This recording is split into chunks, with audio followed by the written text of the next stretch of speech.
Hey guys, this is Zerx What If, and welcome back to What If Yuji Had Anti-Magic Part 4. Continuing right where we left off, Yuji had just fought Hanami, and had been encapsulated inside of her domain. However, Yuji and Hanami themselves would notice that Yuji wasn't affected by the sure hit effect of domains. Even though he was encapsulated by the domain, it wasn't affecting him due to the fact of his cursed energy trait, or his cursed energy altogether.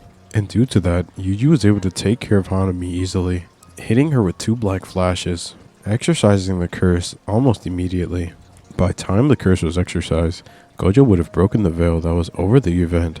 He would look down and scan upon the area, realizing that Yuji has grown. Even though it was only in this short amount of time, Yuji has grown even further than what Gojo had already taught him. He knew that Yuji was a part of the new generation of sorcerers that would overtake him, and he couldn't be any more prouder. However, even though the sorcerers were able to take care of Hanami, Mahito was still able to go inside the Jujutsu inventory and take the fingers of Sukuna's plus more special grade objects.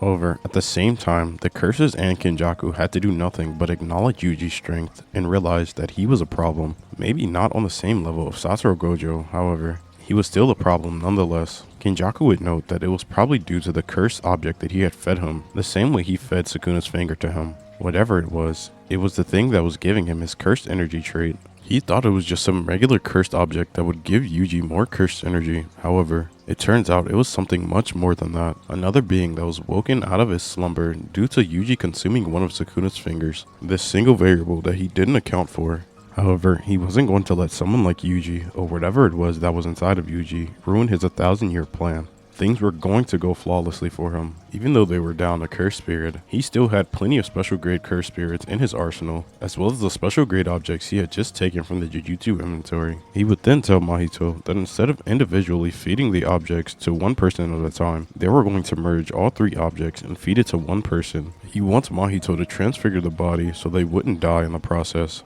And they were truly going to test Yuji just to see how much of a problem he was. If Yuji was able to defeat this cursed spirit, then they knew they'd have a problem on their hands, almost on the same level of Satoru Gojo. However, if Yuji were to die here, they would be close nearby, and they would force feed the fingers to Yuji. However, if Yuji were to survive, they would have to be able to come up with something in order to take down Yuji. Even though it would put a stomp in Kinjaku's plan, he was fine with waiting another 15 to 20 years for another vessel to come. Although it wouldn't be the perfect vessel like Yuji, it would still be a vessel nonetheless. 15 to 20 years is nothing compared to the 1,000 years Kinjaku has already been waiting for his plan. Mahito would do exactly as Kinjaku had instructed him to do. He would transfigure a human, merging the cursed objects together and force-feeding it to the human. This would cause something odd to happen. When Mahito had merged all 3 of the cursed wounds together, even though they were still cursed objects, they could feel what was happening to them. Choso, being the strongest of the 3, would be the one to take control over the body. He would feel how his brothers were forcibly merged within him, as even though they were forced into him, making them a part of him, it was still as if they had seemingly died. Choso could feel their deaths very vividly, and he would have a large disdain for Mahito from the very beginning, as well as being on the fence with Kinjaku. Although he wasn't aware how strong Kinjaku was, nor how strong Mahito was, he would simply bide his time. He was going to get his revenge for his brothers. Feeling them be needlessly sacrificed was something he couldn't stand. Nonetheless, Kinjaku would tell Choso that he has a mission for him. Choso wouldn't be so excited about it, however, he would go along with it for now. Eventually, the Jujutsu sorcerers will hear about a cursed spirit going on a rampage. There were people that were being cursed and killed. This is when Gojo would go to Yuji, Megami, and Nobara, telling them that he has a mission he wants to send them on. He would explain to them about the mission, about how people were being cursed and dying a week later. This is where they would meet up with Nita, as she would be explaining the mission to them, telling them not to run off or do anything stupid, and that if they figure out anything, they should report straight back to her. The 3 freshmen would nod their heads and agree, telling her that if they found out anything, they would come straight back to her. This is when the 3 freshmen would go on their investigation, going to Megami's old school, figuring out more about him, also learning that Megami's sister had also been cursed. As Yuji would hear this about Megami's sister, he would get mad, as both Nobara and Megami would be surprised that Yuji would be getting this angry. However, Yuji couldn't stand this. Innocent people were being cursed by cursed spirits, or people that knew how to use cursed energy. It wasn't right.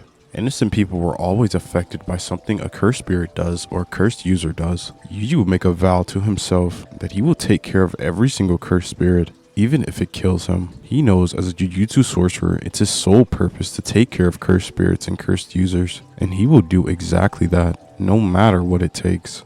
Megami would thank Yuji on getting angry on his behalf. However, he would tell Yuji that he doesn't need to worry about him and that Megami would take care of this one by himself. However, Yuji would tell Megami that he doesn't have to be alone, especially not with something like this. He knows what it's like to lose someone close to him, and he refuses to let Megami go through that alone. He would tell Megami that he needs to rely on his friends more, rely on people like Yuji and Gojo to take care of things, even Kugisaki, as Megami would let off a slight smile as they would continue their investigation, figuring out that the cursed spirit was residing underneath a bridge. Megami would realize that the bridge was the same one Tsumigi had visited, so they needed to figure things out quickly. And they would go to the bridge, as all three freshmen would go together this time. They would step foot underneath the bridge as their entire surroundings would begin to change. Megami would immediately tell the two that they were inside of an innate domain. He would tell them both that they need to be on guard, because anything could happen inside the domain. As just then, a bunch of mole-like cursed spirits would begin to appear around them.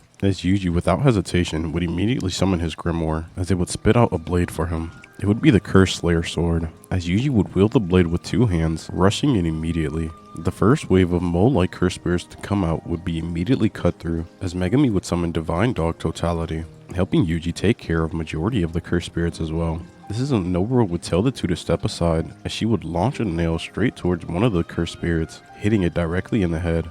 As she would launch herself forward, striking the cursed spirit, screaming resonance, as this would cause the rest of the mole-like cursed spirits to be exorcised. As Nobara would laugh and tell the group that was easy enough. However, before anything else could even happen, both Yuji and Megami could feel a large amount of cursed energy gathering. They would both look up and see an egg-like thing. Yuji would immediately jump up, attempting to slash at it. However, a thick armor of blood would then appear over it. Yuji would cut through the blood, however, it would buy just enough time for the cursed spirit that was inside of it to drop out, as it would drop to the ground. Yuji would be confused. Was that the ability of the cursed spirit, or was it something else entirely? Just then, Megami would scream out to Yuji, telling him to watch out, as he would run over and tackle Yuji, as a large stream of blood would have shot past both of them. They would both turn and see another cursed spirit sitting there, with both of them connecting the dots immediately. That one must have been the one that made the blood appear. However, all three of the freshmen could feel the cursed energy coming off of him. It was nothing like the curse that had just fallen out of the egg sac. This one was on a whole nother level. Even Yuji himself wasn't sure if he was going to be able to take this one on. Choso would then use convergence, creating a blood orb right above himself. He would create 3 more blood orbs, as he would compress all of them into one singular spot. As he would clap his hands together, staring straight at Yuji, as he would shoot out a piercing blood. However, this one was a lot faster than the last one he had fired. Yuji would quickly pick up his blade, putting it in front of him to block the attack. Just as he would do so, the attack would connect. However, the second it would hit Yuji's blade, it would immediately disperse. Choso, seeing this, would realize he might not be able to play range with Yuji, so he was going to close the distance immediately. Yuji would scream out to Megami that he needs to take care of the other cursed spirit with Nobara, and Yuji would take care of this one. It was on a whole different level compared to the other one, and he had faith that those two could defeat that one. The cursed spirit was for sure a special grade, but it didn't matter. Yuji was positive they could take care of it. He just didn't know if they'd be able to take care of this one, so he'll hold this one off until both him and Nobara finish fighting that one. Megami would nod his head, telling Nobara that they need to hurry up and finish this one off so they can join Yuji. As without a second being wasted, Choso would immediately close the distance between himself and Yuji, as Yuji would realize the cursed spirit was insanely fast. Choso would send a straight left jab towards Yuji's face, however Yuji would just dodge out of the way in time. He would call upon his grimoire, dropping the blade within the grimoire's mouth. As he would engage back to hand-to-hand combat with Choso, he would rely on the trait of his cursed energy instead of the blade. Choso was simply too fast for him to be swinging around the huge blade, so he would have to rely on his hand-to-hand combat. Choso would then use convergence once more, as he would create multiple blood orbs floating around him, as he would rush in at Yuji once more. However, before Choso could even get an attack off, Yuji was already throwing an attack, hitting Choso with a curved right, as Choso would be able to block it in time, reinforcing his body with blood armor. However, as it would connect with Choso, the blood armor on his body would immediately dissipate, as it would connect with Choso's arm, almost breaking it, as Choso would be flown backwards into a wall. He didn't realize Yuji was going to be this much of a problem. He expected this to be a simple mission, and that he'd be done with it. However, Yuji was a lot more of a problem than he thought he was going to be. The one attack almost broke his arm, and that was only one. He would also realize that he wouldn't be able to use his blood armor around Yuji. Whatever Yuji was doing, it was allowing him to dissipate his blood armor with just his cursed energy alone. And taking an attack from Yuji was not an option at all. Yuji would rush in once more, as he would throw another punch towards Choso, but Choso would just narrowly dodge out of the way, as Yuji's fist would crash into the wall. However, this was a great opportunity for Choso. He would use convergence, as blood orbs would appear behind Yuji. Yuji would attempt to swipe at them using his cursed energy trait. However, before he could do so, Choso would use Supernova, making the blood orbs burst behind Yuji, striking Yuji in the back. This would cause Yuji to fall over, as Choso would follow up on the moment, landing a clean uppercut onto Yuji, making him fly upwards. Choso would then capitalize off this, sending a kick straight towards Yuji's gut, sending him quite the distance away from Choso, as Choso would then use convergence once more. He would clap his hands together, shooting a piercing blood straight towards Yuji. As it would be nearing Yuji, Yuji would barely have any time to react to the attack. He would immediately summon his grimoire directly in front of him, as it would shoot out the cursed slayer, blocking the piercing blood. This is when Yuji would grab the blade once more. He would land on his feet, stomping into the ground, as he would chuck the blade straight towards Choso. Choso would then be confused to why Yuji would throw away something that was almost a direct counter to his ability. However, he wasn't going to make a big deal about it. He was simply going to push forward. He would dodge out of the way of the blade, as he didn't realize Yuji was only using that for a distraction. Using the distraction, Yuji would take his second blade out of the grimoire, this being the Cursed Dweller sword. He would then slice through the air, as a wave of anti-magic would follow, shooting straight towards Choso. Choso would be cut off by this, not realizing that Yuji had ranged attacks. He would duck underneath it, however, Yuji was already sending more. He was slashing non-stop, sending wave after wave of anti-magic straight towards Choso, as Choso could do nothing but be left on the defensive. The only thing Choso could do for right now was dodge, so that was exactly what he was doing. However, at the same time, Yuji was closing the distance between himself and Choso. Every slash he sent was another step he took forward. Choso, realizing that he could do nothing for right now, would simply bide his time and wait for the perfect time to strike. He would continue to dodge, as Yuji would continue to take more steps closer. Eventually, Yuji would be right in front of Choso, as he would send a vertical slash going straight down. Choso would dodge out of the way, as he would then use Flowing Red Scale, dramatically increasing his speed and strength. Catching Yuji off guard, Choso would throw a right punch, connecting it right on Yuji's face, as this would daze Yuji for a bit, as Choso would do nothing but continuously follow up, each attack getting stronger than the last. A left to Yuji's face, a right to Yuji's chest. Yuji would try to back up, however Choso was not letting up. Yuji would try to take a step back, however Choso was already putting his foot forward, sending a knee straight towards Yuji's stomach, as this would cause Yuji to cough up blood. Yuji would then regather himself, grabbing onto Choso's arms, pulling him forward and hitting him with a headbutt. This would catch Choso off guard, as he would be dazed just a little bit. However, he wasn't going to let a headbutt stop him. But this was the perfect moment Yuji needed. Choso would send yet another right, however, Yuji was able to block this time, countering with an attack of his own. He would strike Choso in the chest, as the attack would break a numerous amount of Choso's ribs. Choso would grit his teeth, as he would push on, throwing another attack straight towards Yuji, as it would connect with his chest, as the two would continuously throw attack after attack, neither of the two letting either one of them get the upper hand.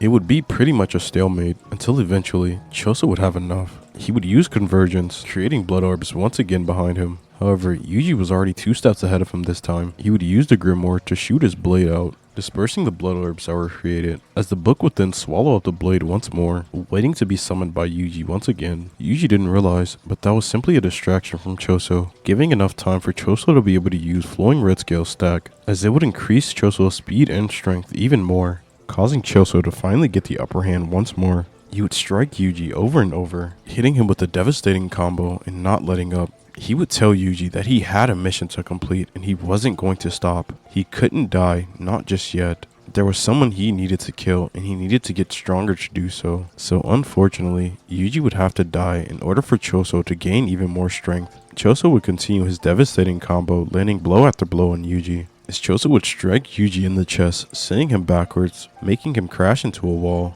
Yuji would be coughing up blood, as he would realize that Choso might be too much for him. He had thought he'd gotten so much stronger due to Gojo's training, and at the Goodwill event, he defeated a special grade cursed spirit almost all on his own. He thought he had gotten so much stronger. Just then, a mouth would appear on Yuji's side. It would ask him if he needed help. Yuji would say that he doesn't want to rely on someone like Libe all the time. He wants to have strength of his own. Libe would then tell Yuji that it is his own strength. He just has to push it out. He would tell Yuji to stop being so hard on himself. He would tell Yuji that he is extremely strong, stronger than a lot of people that he knew in his own lifetime. Yuji just needs to be greedy and push everything out. He already has the strength to do so, so he wants him to actually use it. Yuji would begin to laugh. As he would begin laughing harder and harder, he would tell Libe thank you, as he would look at Choso and tell him that he's a jujutsu sorcerer, and he doesn't care what Choso wants exactly. He's killed innocent people that don't deserve to die. Killing people to gather strength for yourself is absolutely absurd. You deserve to die right here and right now. This is when black cursed energy would begin to wrap itself around Yuji's arm, as the horns on his head would begin to grow, and a wing would begin to sprout from his back. Yuji hadn't realized before, but he had access to this way before, when he could feel himself and Libe's soul begin to get linked together even more. He was essentially becoming one with Libe, and the stronger Yuji got, the more his body would begin to merge with Libe. Yuji had been doubting himself for the longest. Even though he was able to take on that special great curse spirit, he knew he couldn't do it by himself. Yuji would look at Choso, as Choso would get himself on guard once more. However, before Choso could even blink, Yuji was already in front of him, throwing a right fist. His right hand was the arm that was wrapped in the black cursed energy. As it would connect with Choso's face, the space around Yuji would also distort, enabling Yuji to hit a black flash. As Choso would be caught and sent flying, crashing into a wall, being taken out of commission. This is when Yuji would begin to step forward straight towards Choso. He would draw his blade out his grimoire once more, as he would point it at Choso, telling him that it was a shame he was on the wrong side. Choso could probably save a lot of people. He didn't have to needlessly sacrifice others for his pursuit and strength. He could have got strong in his own way, just like Yuji did. Just as Yuji would be about to drive the blade through Choso's chest, something would happen for both of them. They would both get a vision where Choso, Yuji, Eso, and Kechizu would be sitting all around at a table. They would be eating together, enjoying each other's company, where Yuji would ask Choso what was wrong, calling him his brother. As they would both snap back to reality, Choso would look up at Yuji and begin to cry. He didn't realize, and Yuji didn't realize either. Choso would tell Yuji that he couldn't believe it. He had attacked his younger brother. As Yuji would have a confused look on his face. He didn't know what that vision was. He didn't know what that entailed. But he did call Choso his brother. Choso would begin to cry harder, realizing what exactly he's done. Even though he lost the fight, he almost killed his younger brother, his last sibling that was alive. He was forced to watch his other siblings be combined with him, and he could do nothing about it. However, this time, he almost willingly killed his younger brother. And it was all Kinjaku's fault. It was Mahito's fault. It was both of their faults. They sent Choso out on this mission, knowing that Yuji would be the one to come and interact with him. He realized that Kinjaku was going to make them kill one another, but Choso wasn't going to let that happen anymore. He would slap himself on the face and tell Yuji every single thing he knows about Kinjaku and Mahito. He would tell Yuji that Kinjaku is planning something, and it has to do with Satoru Gojo. He would tell Yuji that he knows where their base of operation lies, and he would do nothing but atone for the rest of his life for killing the innocent people, as well as trying to kill his younger brother. He was going to take all of his current anger and redirect it directly towards Kinjaku and Mahito. Those were the two that ruined his life, killed his brothers, and almost made him kill Yuji. He wasn't going to fall for it again. Yuji would be confused, but begin to smile, realizing that Choso was telling the truth. However, at the same time, he was still weary about Choso. Even though both of them had that weird vision, he wasn't buying into it all that much. He didn't know if that was a part of Choso's abilities or not. However, at the same time, Choso seemed to believe in it as well. Yuji would tell Choso that he doesn't exactly trust him. However, if he gets his act together and refuses to kill any more people, Yuji might, just maybe, might forgive him. Choso would then bow down to Yuji, telling him that he vows as his older brother to live in a way that Yuji can look up to, and that he refuses to let his youngest brother die. He will protect Yuji at all costs. Just then, Yuji would realize Megumi and Oboro were still fighting the cursed spirit. Yuji would tell Choso that if he wanted to make it up to him, he could do so right now. He wants Choso to help him help his friends out, and that will be his first step into atonement with Yuji. Choso would eagerly agree, telling Yuji that they should hurry up then, because the cursed spirit that his friends were currently fighting had at least 2 of Sukuna's fingers inside of it. He would apologize to Yuji once more, as Choso would tell Yuji that he was going to help him save his friends, as they would see Megumi slightly struggling against the finger bearer, with Kugasaki helping him as much as she could. Choso would be about to jump in, however, Yuji would hold his hand out, stopping Choso. He would tell Choso that he wants to see what they could do for now. Knowing the type of people both Megami and Kugasaki are, he knows that they probably don't want Yuji to save them with everything, so he would tell Choso to wait, only until things got really scary, then they would both jump in. However, for now, they will sit and wait and see what was going to happen, as Megami would be fighting hand in hand with the finger bearer. He would not allow himself to lose this time. Last time he fought something like this, he ran and tucked his tail, and let someone that he barely knew take care of his dirty work. However, he wasn't going to do that again. He was going to be strong enough in order to protect himself and Yuji. It didn't matter if Yuji was stronger than him, it didn't matter at all. He was going to surpass Yuji and surpass himself. Kugasaki would be thinking the same thing as well. She didn't want to rely on Yuji for everything. She didn't want to place the burden of everything onto Yuji. She wanted to gain her own strength in a way where she could protect everyone. Megami would have Divine Dog Totality summoned, as he would rush straight towards the cursed spirit, engaging in hand-to-hand combat with it once more. He wasn't the best at hand-to-hand combat, but with his training with Yuji, he had gotten significantly better. The curse was fast, but it wasn't fast enough. Megami was just barely able to dodge and counter each attack, as he would use his dark blade, pulling it out from the shadows, slashing the curse's arm to clean off. He would then yell to his divine dogs, as Totality would lunge forward, slicing across the chest of the cursed spirit, as the cursed spirit would begin to scream out, charging its cursed energy, beginning to shoot it straight towards Megami. This is when Megami would scream Kugasaki's name, as she would tell him to shut up because she was already on it. She would strike the nail into the curse's arm, as she would scream resonance, halting the cursed spirit in its tracks, as Kugasaki would then throw a couple of nails in the air, launching them straight towards the cursed spirit, causing them to strike right in the chest, where Totality had dug in already. Megami would continue rushing forward, as he would go in for a punch. The cursed spirit would attempt to punch back, however, Kugasaki would then use hairpin, blowing up the cursed spirit from inside, making it lose its balance, as Megami would close in, throwing his punch. As the punch would connect, the world around him would distort, and Megami would land a black flash. This would launch the cursed spirit into a wall as it would crash into it, as Megami would believe the battle was over. However, as he would turn around, Kugasaki would scream out to Megami as she would run forward with her hammer in hand. The curse would be right on Megami's back, as Kugasaki would lunge forward, striking the curse in its head with her hammer, as Megami would then summon Totality once more, as it would cleave directly through the cursed spirit, causing it to be exorcised, as two of Sukuna's fingers would fall out of the cursed spirit, and the innate domain around them would collapse. Kugasaki would then fall to her knees, thanking God that it was finally over. As Megami would turn to his right, he would see Yuji with somebody else, as he would get on guard once more. However, Yuji would tell both of them to calm down, and that this guy was an ally, or at least he thought he was. Choso would then scream out to Yuji that he's definitely an ally. Yuji is his younger brother, and he swears to protect him for the rest of his life. As the other two would simply sit there and be confused. Yuji has an older brother, as Yuji would tell them he's a bit confused about it as well. However, something happened while he was fighting him, and it seems they are related somehow. He just doesn't understand how. Choso would tell them that he was going to go with them from now on, saying that Kinjaku is their common enemy. As Megami would then tell Choso that wouldn't it be a good idea for him to stay with Kinjaku, for now at least. As Choso would look at Megami angrily. As Megami would tell Choso that it was better if they had a mole working with Kinjaku, or whoever the guy was, in order to know what he was going to do. You could feed us information and let us know what he's going to do next. Megami would then ask Choso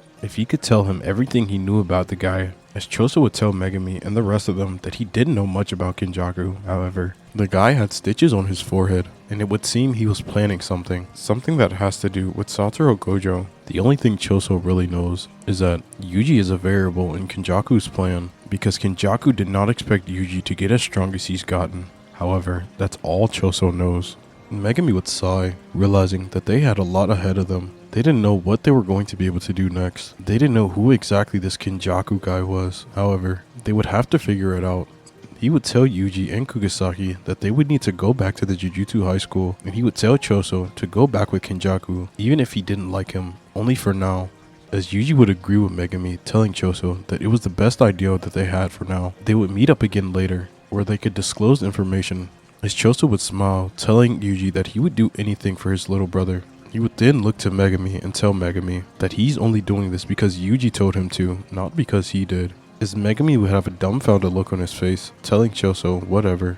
As they would separate, Choso would tell Yuji to be careful, and that Kinjaku is still after his head. He knows Kinjaku is planning something big for both him and Gojo, so he needs him to be careful. However, at the same time, Choso would do whatever it takes to protect his little brother. Yuji would smile as he would tell Choso that he thanks him and appreciates him for switching sides.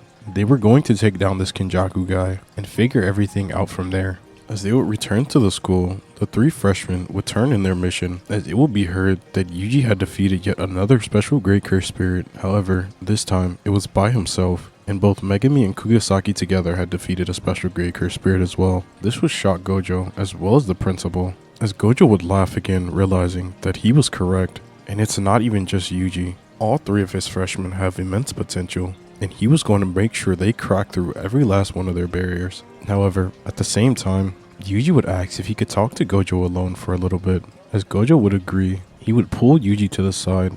Yuji would then begin telling him about Choso and about everything that went down. He would say that he defeated Choso in battle. However, something weird happened between them. It was like some soul connection, and it seemed as if him and Choso were related somehow. So for right now, they have a mole that was working for the other guys, and they could absolutely trust him. They all had a common enemy, and Choso was going to be relaying information back to them. He would tell Gojo that every now and then Choso will come and give them information. He just needs Choso to be able to get in and out of the barrier, and for him not to be figured out by the Jujutsu staff or the higher-ups. Gojo would tell Yuji that everything was alright and that he didn't need to worry. If Yuji trusts this guy, then so did Gojo. However, just because Yuji was able to defeat another special great curse spirit doesn't mean anything at all. Gojo could tell that Yuji had gotten significantly stronger in this short amount of time yet again. He could tell Yuji had unlocked something different, and he couldn't wait to see what it was. He would tell Yuji that they were going to continue their training, and he was going to break in Yuji's new ability as well as everything else. So he would pull all three freshmen aside once more and begin their training again. As time would then begin to pass, Yuji's training with Gojo would continue, as Gojo would be trying to figure out more ways on how to counter Yuji due to the fact that his cursed energy was able to simply disperse his barrier. And he found out Yuji has new ways to fight. Instead of just grabbing his blade normally, he allows the Grimoire to shoot his blades out and devour them back up. However, he can still use them regularly as if needed. Yuji was becoming smarter with the way he was fighting and becoming more efficient with his cursed energy usage. Gojo was still leagues ahead of Yuji in terms of hand-to-hand combat. However, Yuji was catching up, slowly but surely. As with Gojo's training with Megami, Megami would have pushed himself even further due to the fact that he was more determined in this timeline. He would push himself as he would get proper training from Gojo, learning to use his domain, even though it was an open barrier, as well as learning RCT, being able to summon even more Shikigami on the likes of Round Deer and Piercing Ox. Kugisaki as well would have been pushing herself to get on the levels of both Megami and Yuji. She could tell she was falling behind, however, she wasn't going to let that last forever. She would simply have to get more creative with her technique. Her technique may not have been on the same level as Megami's and Yuji's, however, she wasn't going to let that slow her down. She would continue training with all of them as time would continue to pass, until around the time of October, where a veil will be put around Shibuya, and demands will be made that Satoru Gojo himself would come alone. Yuji would tell Gojo that this was more than likely a trap for him, as Gojo would say that he knows that. However, he's still Satoru Gojo and that he doesn't need to worry about him. However, Yuji would then tell Gojo that he shouldn't bear the burden of being the one to do everything all alone. If he needs someone else to become a monster exactly like him, then Yuji will do that. Gojo would simply smile and tell Yuji that he's still a kid and he doesn't need to worry about stuff like that. He should leave stuff like this to an adult like him. He may not be as responsible as other adults. However, when it comes down to stuff like this, Yuji should just continue to being a kid and not trying to force adult things onto himself. Gojo would smile as he would flick Yuji on the forehead, telling him not to worry about him and that everything was going to be okay, reminding Yuji that they got a lot of information from his older brother. However, Yuji would speak up once more, telling Gojo, and that's exactly why he should let him come with him. He would tell him that they all know what's going to happen. They plan to exhaust you and seal you away, and you're still going to go regardless of knowing what's going to happen. Gojo would simply put a thumbs up, telling Yuji it's what he does. Yuji would sigh as he would ask Gojo was there really no stopping him, as Gojo would say this is his job as the strongest, and if anything were to truly happen to him, he could rely on his students to save him. He wants to have faith in the younger generation to be able to take on things even when he's not there. That's why he's doing this alone, because even if something were to happen, he has full faith Yuji and his students will be able to save him. Yuji would look down at the ground for a moment as he would clench his fist, as Gojo would put his hand on Yuji's head, telling him not to worry and that things will be okay. Yuji would then look up, smiling at Gojo, as he would tell him to give them his worst, as Gojo would smile back, high-fiving Yuji, telling him that that's exactly what he plans on doing, as everything else would be set up that in the case that something does happen to Satoru Gojo, they have a numerous amount of sorcerers that are ready to go in the second anything is to happen to him. During this time, Gojo would enter the barrier. He knew that he needed to be on guard due to Kinjaku. However, he doesn't know what Kinjaku looks like. He only knows that Kinjaku has stitches around his forehead. So all he had to do was watch for somebody that had stitches on their forehead. He would drop down into the subway station. As he would see, there would be a bunch of civilians there. He would realize that they were probably going to use the civilians as leverage. However, Gojo would kill any of the cursed spirits before they even got the chance to do anything.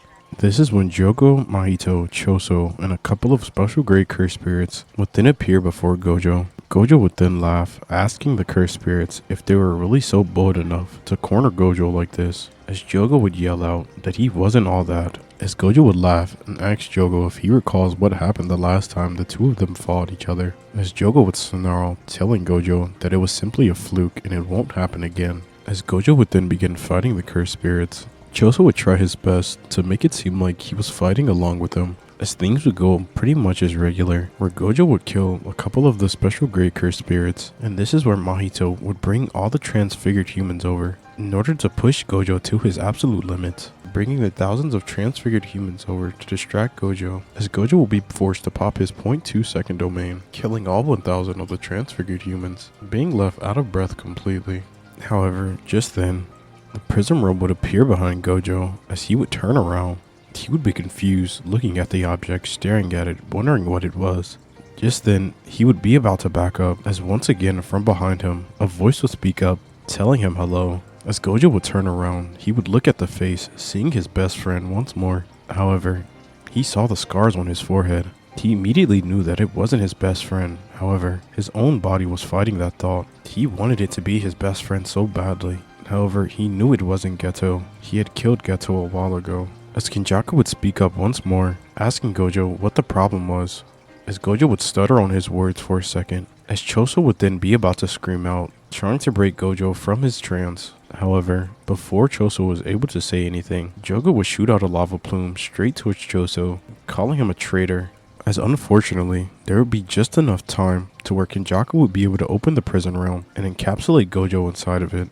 Gojo would then ask Kinjaku what exactly he was. What did he even want? As Kinjaku would tell Gojo that he simply wants to make a new world and bring back the golden age of Jujutsu.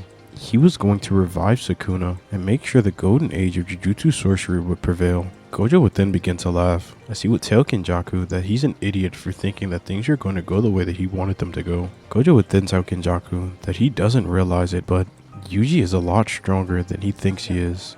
Even if you already marked him as a variable, he's even stronger than you think he is. It doesn't matter what happens to him, Yuji will come out on top and save him. Kinjaku would laugh as he would tell Gojo does he really think that's so, as Kinjaku would continue as he would tell Gojo that he's planned a lot further than they all think. He knows that Yuji is a variable, and he knows that Yuji is insanely strong.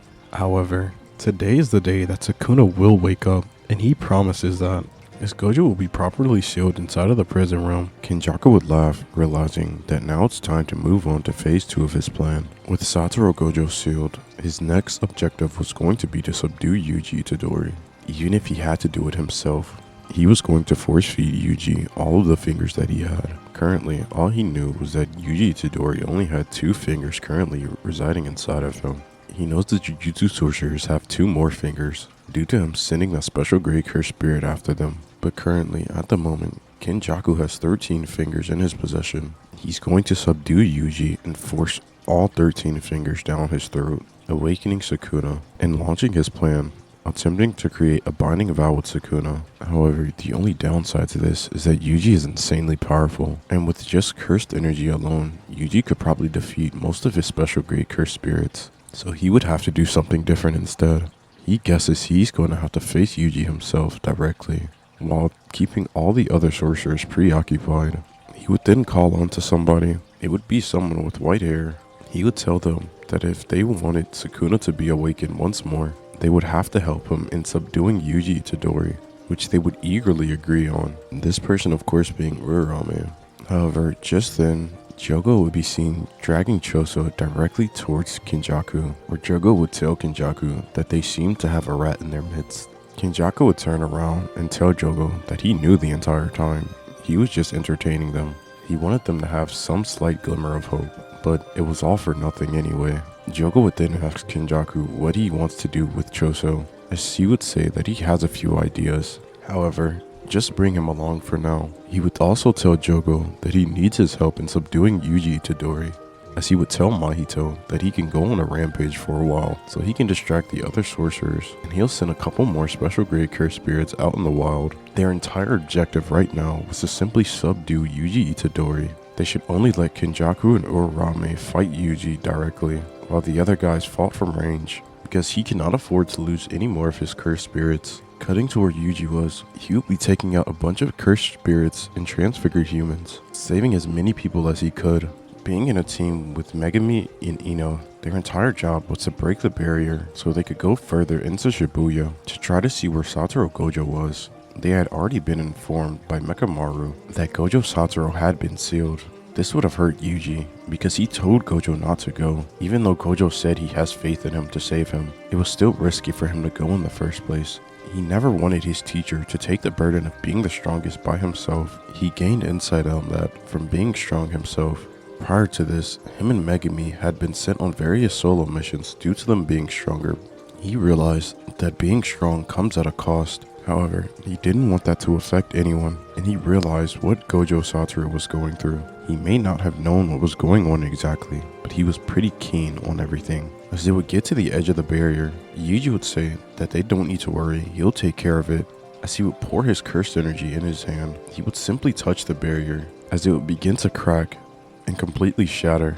Yuji would tell Megami that they should simply continue saving as many people as they can. For right now, they were going to stick together and go straight to where Gojo was and see if they can save Gojo from Kinjaku. If any cursed spirits were to get in their way, Yuji would take care of them efficiently, so no one else would have to waste any more energy.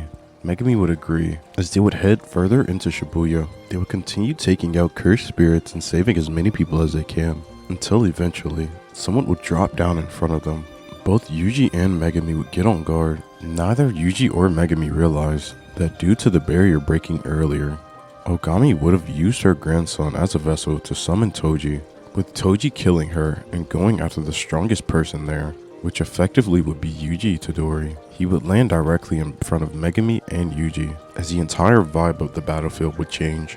Yuji would be confused and ask Megami if he knows who this guy is, as Megami would say absolutely not. He would tell Yuji that they need to take care of him immediately. However, he would be cut off, as Toji would already have taken a step forward, being right in front of Yuji, as he would land 3 quick blows onto Yuji's face. Megami would scream out Yuji's name, as Yuji would scream back telling him he was okay, catching the next attack that Toji had threw. Megami would then summon Nue, striking Toji, as it would send him flying into a wall. Yuji would realize that that person was insanely fast. He would tell Megami that they need to take care of this guy quickly, as Megami would agree, summoning Orochi and sending it directly after Toji. Yuji would hop on the back of Orochi, flying straight towards him as well, as Toji would jump out of the rubble. He would stomp into the ground, kicking a large stone slab up and kicking it directly at Orochi, causing the snake to crash directly into the debris. As Yuji would fly off the debris, still heading straight towards Toji, he would send a punch as Toji would dodge out of the way, sending a knee directly up into Yuji's stomach. However, Yuji was able to block perfectly in time, catching himself immediately. Toji would jump up into the air, attempting to follow up on his attack. However, Yuji was ready for him this time. Toji would send another left hook, as Yuji would grab onto the attack, pulling Toji closer to him while he was in the air, and striking him in the face numerous times, as they fall rapidly to the floor, crashing onto it. As they crash into the floor, Megami would already be there, prepared with piercing ox. As he would send the ox forward, he would scream out to Yuji, as Yuji would break free from Toji's grasp, pushing himself up, jumping up, as piercing ox would ram itself into Toji, crashing him into a wall. Yuji would then slam back onto the ground, sprinting straight towards Toji. As he would get close to Toji, he would land a devastating combo, each punch having more weight than the last, finishing the combo off by slamming Toji into the ground, as Yuji would jump back and call out for Megami, as Megami would summon Max Elephant that would slam on top of Toji, finishing the battle completely. Yuji would then look towards Megami, asking him what the hell that was anyway. And Megami would say that he had no idea, but they'd need to hurry up and find out where Kinjaku was. That's when they would hear a voice from behind them saying that he was right here. They would both turn, as before either of them could even react, Urarame would use a max output Frost Calm on both of them, freezing them both into place. However, Yuji would immediately begin channeling his cursed energy, breaking the ice around himself, as Kinjaku would then begin to laugh, realizing that this might be harder than he thought it was going to be. Yuji would then call out to his Grimoire, as it would shoot a blade straight towards Megami, causing the ice around him as well to dissipate. Megami would then scream out to Yuji, saying that guy has stitches on his forehead, so that must be Kinjaku. Yuji would ask if that was so, as he would immediately tap into more of his cursed energy. The black cursed energy would begin to wrap around his arm once more, as his horns would begin to grow and the wing would sprout from his back. He would call out to his Grimoire, as he would grab his second blade. It was smaller and easier for him to swing, and it allowed him to use ranged attacks as well. He would realize that they were at a bit of a disadvantage. There were numerous cursed spirits here, and they were definitely special grade, along with one of the disaster cursed spirits. With Kinjaku plus another person, Yuji would immediately tell Megami that they need to watch each other's backs, as Megami would smile, telling Yuji of course.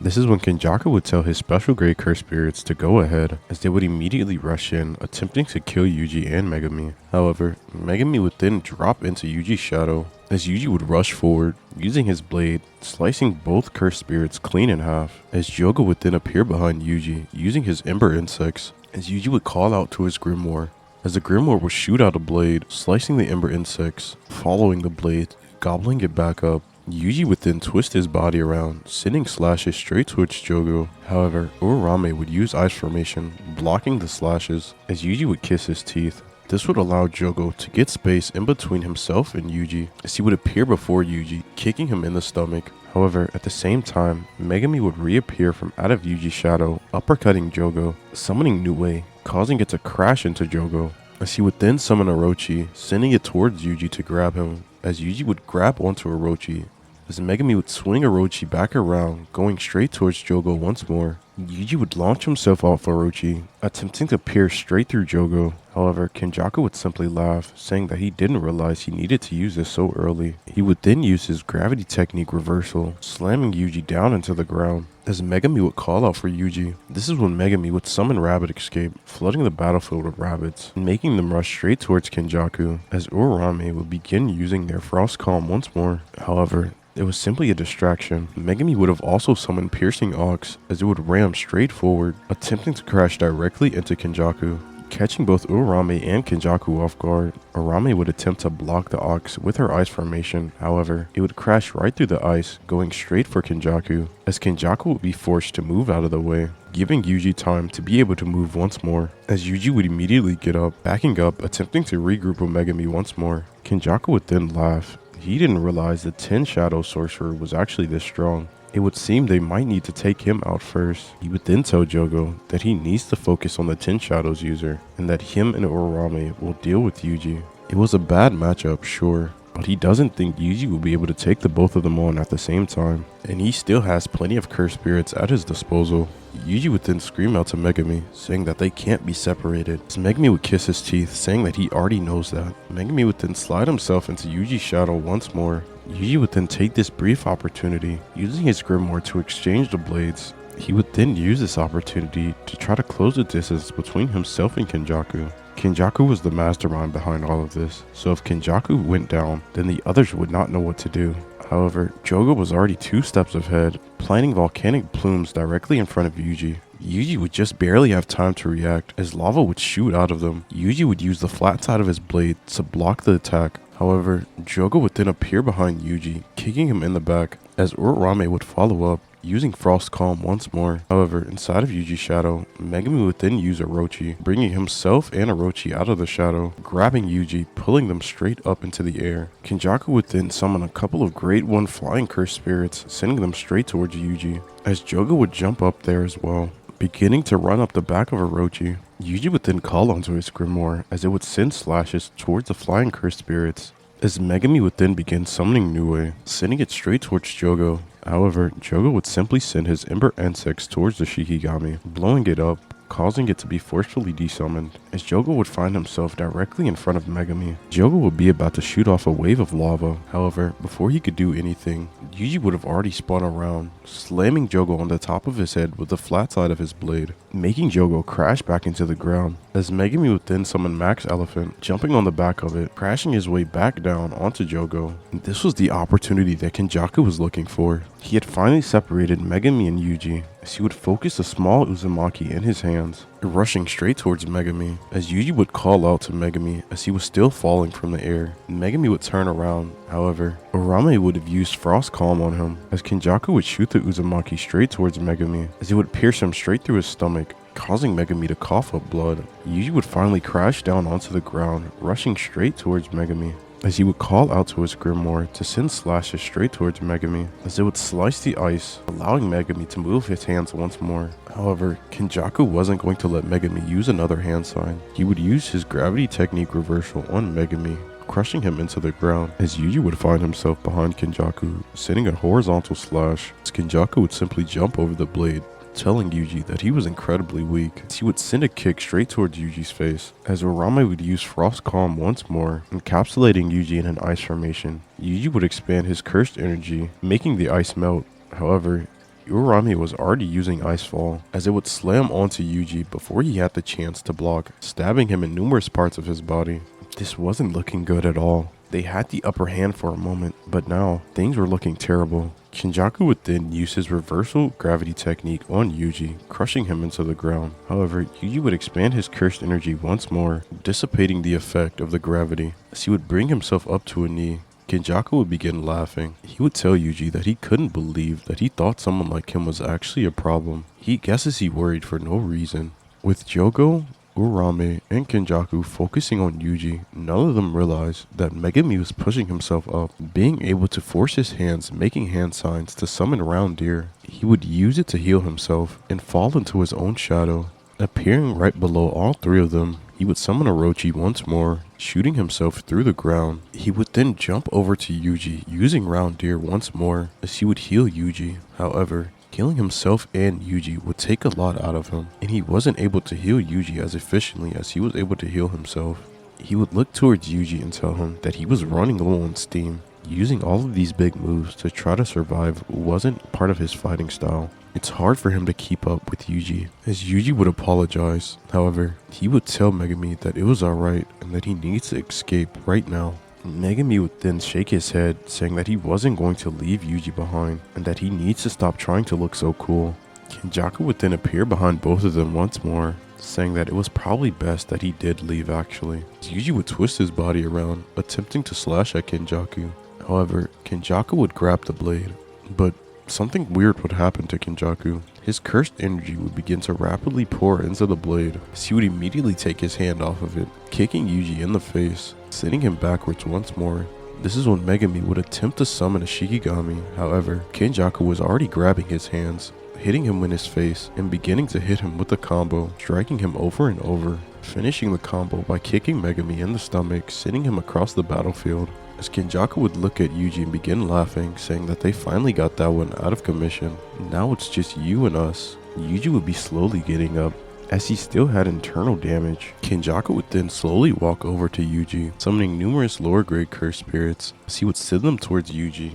Watching how Yuji weakly slashed at them, as he would begin laughing some more. He would just continuously be kicking and punching Yuji over and over, as Yuji would finally be completely out of energy, heavily breathing and beaten on the ground. This is when a mouth would appear on Yuji's face, asking him if he needed help. However, before Yuji was able to say anything, Kinjaku used a cursed spirit to wrap itself around Yuji's mouth and neck. He would tell Yuji that there was no help that he was going to get anymore. He would make the cursed spirit squeeze Yuji's neck until eventually Yuji was out cold. Kinjaku would then begin clapping to himself. His plan had went off flawlessly. He would then grab the prison realm out of his pocket, staring at it, telling Gojo Satoru that he told him that he wasn't worried about Yuji at all, as he would reach in the other side of his robe, pulling out all the fingers that he had of Sukuna.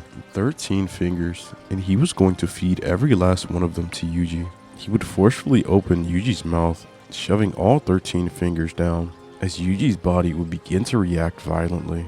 With Yuji and Libei's soul merging together and the forceful intake of Sukuna's fingers, Sukuna's soul was now able to fight back, giving him self-control. As the marks would appear on Yuji's body, as Sukuna would begin maniacally laughing, telling Yuji that he told him the second he got more of his fingers, he was going to take complete control over this body. As Kinjaku would interrupt Sukuna, telling him that not quite yet does he have complete control over the body. However, Kinjaku plans on making that happen. Sukuna would then stare at Kinjaku, realizing who he was. He would begin laughing, saying that Kinjaku was a sick bastard, as Urame would take a knee towards Sukuna, telling him that they have waited for his arrival. As Sukuna would look over, laughing once more, realizing who Urame was as well. Kinjaku would then begin to explain everything to Sukuna, telling him about the culling games and what exactly everything entails. Sukuna would then tell Kinjaku that he'll go along with his plans. However, he's been trapped inside of this body for far too long. He wants a better body. He knows the brat will be able to gain conscience once again, and he'll be stuck in there, trapped like he was again. He can already feel both of them fighting back, so he would look over towards Megami. He had watched everything from inside of Yuji. However, he couldn't say anything. He couldn't do anything. All he could do was watch like he was trapped behind a cage. However, he saw the potential within Megami, realizing that Megami has even more potential than Yuji does. He watched the brat fight with Megami and saw how much Megami was able to do. Sukuna is willing to take a gamble, and if things don't work, then so be it. He would simply reincarnate and come back and do the same thing all over again. He would slowly walk over to Megami's body. As he would pick up Megami by the hair, he would pour every last bit of his cursed energy into one of Yuji's fingers and begin to rip it off, as Kinjaku would tell Sukuna that it's not worth it and that the risk outweighs the reward. However, Sukuna would tell Kinjaku to shut up and that he's tired of sitting in this body trapped. He would then shove the finger inside of Megami, as it was nothing but a gamble. However, it would pay off completely. Sukuna would completely take over Megami's body, as he would begin laughing, saying that it was 100% worth it. He can't believe it. He's finally back and not trapped in some brat's body. As Yuji would wake up once more. However, something was different this time. This wasn't Yuji. Yuji's hair would turn completely white, and the horns on his body would grow, with 2 wings sprouting out his back. As Sukuna would look over and smile, he would look over at Yuji and tell him that you must be that Libei brat. Libei would look over at Sukuna and laugh, telling him that he's no brat. He's older than Sukuna. However, none of it matters. He's going to kill every last one of them here. They've been interrupting his peace for far too long, especially Sukuna.